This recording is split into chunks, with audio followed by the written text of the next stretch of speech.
Thomas lives on the Alanis Road. He works on his own branch line. But he has been doing it for a very long time.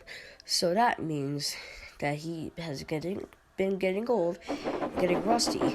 So it's been hard for him lately for him to move. I could do it, said Thomas.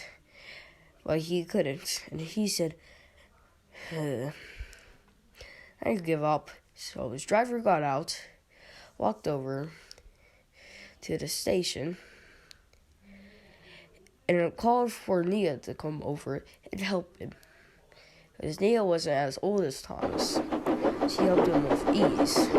Don't worry, I got you, Thomas. Yeah, okay. So she took Thomas to the works, and then she looked after his branch line.